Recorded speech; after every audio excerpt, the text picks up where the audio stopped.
Estamos en la Sociedad Rural de Ayacucho. En esta tarde está Matías Ronconi junto a nosotros, uno de los conocidos bichos de campo desde hace muchísimo tiempo, un periodista, un colega, un conocedor de estos mercados. Bueno, Matías, buenas tardes y en principio preguntarte, bueno, ¿a qué se debe esta presencia aquí en Ayacucho? Bueno, he sido invitado a dar una charla sobre mi visión de la ganadería por el semillero de Natilio, por aquí, por la agronomía local. Y a mí me encanta compartir, provocar ideas, cambiar ideas con los productores, provocar en el buen sentido, digamos, provocar el debate. Y a eso vengo, a contar mi visión sobre la ganadería, que no es quizás tan optimista como la de muchos. Yo creo que queda mucho por hacer, mucho por discutir, que no ha cambiado mucho el contexto a pesar de lo que todo el mundo percibe. Sí, eliminaron las retenciones, sí, ya no hay que pedir permiso a Moreno para exportar, sí, ahora tenés un presidente que te trata bien, pero que la verdad, más allá de esos indicadores que marcan un cambio de época más político que económico, en la ganadería hay muchísimas cosas para hacer. Básicamente lo que hay que hacer es definir un proyecto de modelo de país ganadero que vos querés ser. Digo, no lo tenemos muy claro, seguimos matando animales muy livianos, el ternaricidio, como decía algún dirigente agropecuario, y eso es negativo. Nuestras exportaciones, por más que están creciendo, tienen una alta participación de China, que lleva un animal de bajo valor, la vaca, que nosotros despreciamos y que prácticamente genera mucho volumen pero pocas divisas, genera riesgo de que podamos entrar en una etapa de liquidación y esto tendría nuestros problemas. El mercado interno sigue siendo el principal cliente y ahí tenemos muchísimo que hacer por delante para corregir el problema crónico que es la evasión, la falta de transparencia. Entonces, digo, es cierto que se respiran otros aires en la ganadería, pero a mí mi impresión es que recién estamos, si esto es una carrera, recién estamos en los primeros metros y que sobre todo tenemos que ver y definir como sector a dónde queremos ir como país ganadero. Es llamativo que habiendo estado y estando personas muy relacionadas a las, como se conoce, instituciones del campo, este proyecto no esté claro todavía.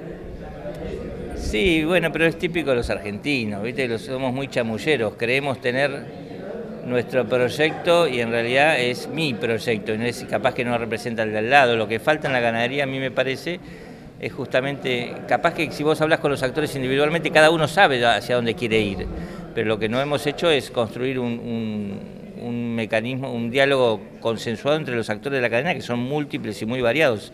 Medio en broma, medio en serio, en la charla justamente voy a exponer eso. Yo veo una cadena muy fragmentada, con intereses muy diversos y a veces, digamos, que ahora parecen ir todos en fila, India hacia un lado, pero capaz que mañana se están matando.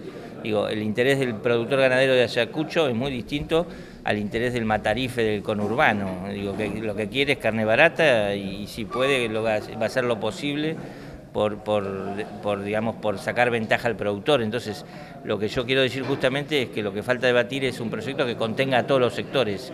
Y para eso hay que definir un norte. Un poco el norte hasta ahora lo vienen marcando, digamos, las nuevas reglas de juego políticas, es cierto, han sido una bocanada de oxígeno, pero después, como datos claves, lo único que sucedió acá es que apareció China comprando carne.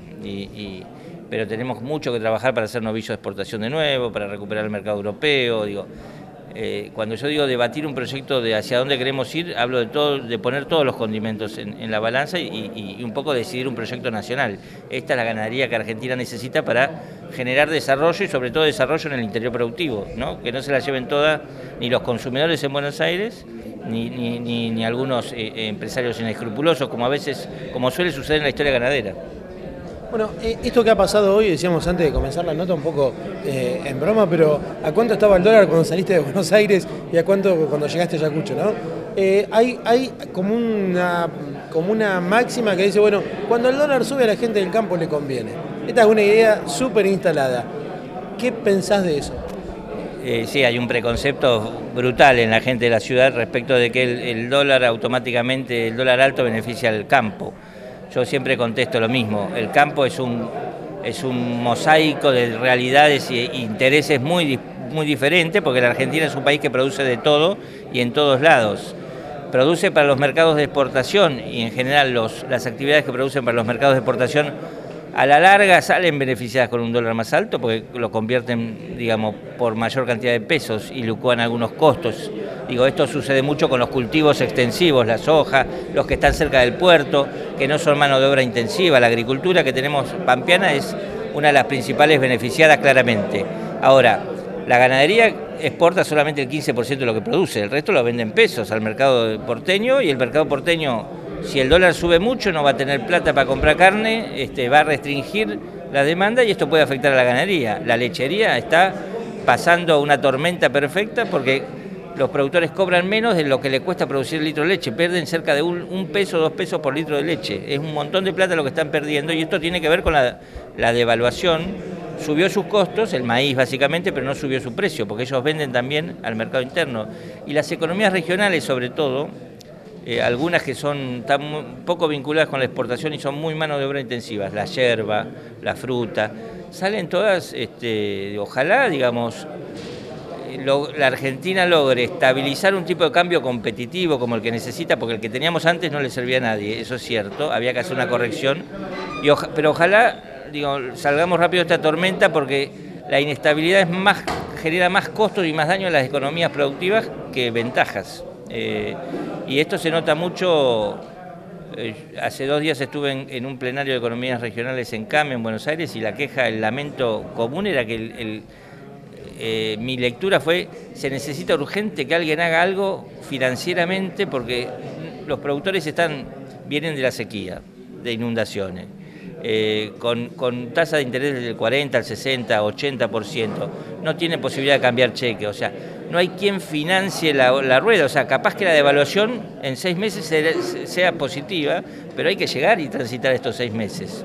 Y entonces a mí mi impresión es que se necesita urgente alguna línea financiera a precios competitivos, quiero decir, por debajo de la inflación, para sostener básicamente y poner en marcha el aparato productivo, porque si no ponemos en marcha el aparato productivo, nadie va a traer los dólares que se necesitan a este país para calmar el dólar, justamente. Entonces, es falso, es un preconcepto esto de que el agro se beneficia automáticamente, es un variopinto de situaciones, hay sectores que se perjudican notablemente como la lechería, la ganadería está ahí, puede traccionar un poco más las exportaciones, pero las exportaciones son apenas 15% de la producción de carne. Entonces, hay que estar muy atento y mientras tanto todos los costos en dólares suben mucho y los productores necesitan financiamiento barato para poder seguir produciendo. Entonces yo pondría entre comillas esto que es un movimiento conveniente para el sector productivo.